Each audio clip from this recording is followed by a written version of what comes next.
Hi everyone, we went down to the valley but got a late start, so we decided to skip the farther parts of the valley and just park at El Cap Meadow in front of El Capitan instead. This is the best way to skip the valley traffic and get ahead of those who are leaving at the end of the day. It was a beautiful and completely clear day. Horsedale Falls was easily visible due to the recent rain and snow. Later in the season it will be nearly invisible and will just look like a wet patch of granite until it completely dries in the summer. Horsedale Falls is the waterfall that glows in the sunset in February and is known as the current firefall.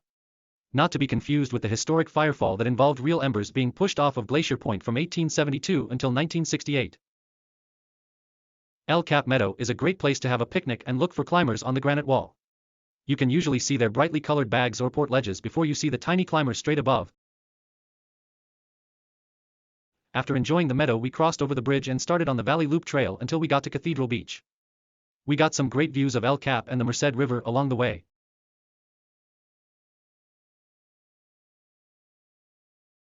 A few days later we went back down to the valley for a bike ride and it was another beautiful and warm day.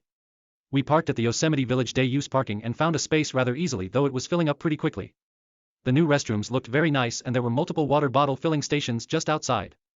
There were multiple deer eating the new grass, oblivious of the many people stopping to take pictures. The free shuttle buses were running and there were information booths open to help visitors outside the visitor center, though the visitor center itself was closed. You could still buy maps and souvenirs just to the left of the main visitor center doors. If you get tired of walking, there is a 25-minute video playing on repeat in the theater behind the visitor center that is interesting to watch and has soft seats.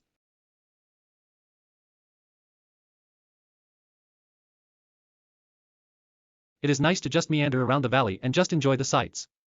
Some highlights would be the Ahwahnee Hotel, Mirror Lake, the base of Vernal Falls, Lower Yosemite Falls, dogwood and apple tree blossoms, and anywhere along the river.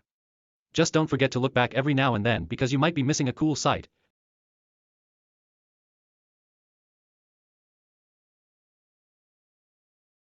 As we were heading back to the car, we came across a slight traffic jam caused by people crossing the street on their way to Lower Yosemite Falls, as usual.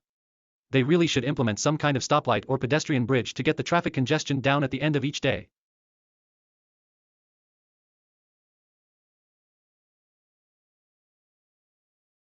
Just assume there is a traffic jam after 5 p.m. until about 7 p.m. during the summer, starting from Yosemite Lodge that goes all the way to Curry Village. Leave before 5 p.m. to get ahead or eat dinner before you leave your parking space after 7 p.m.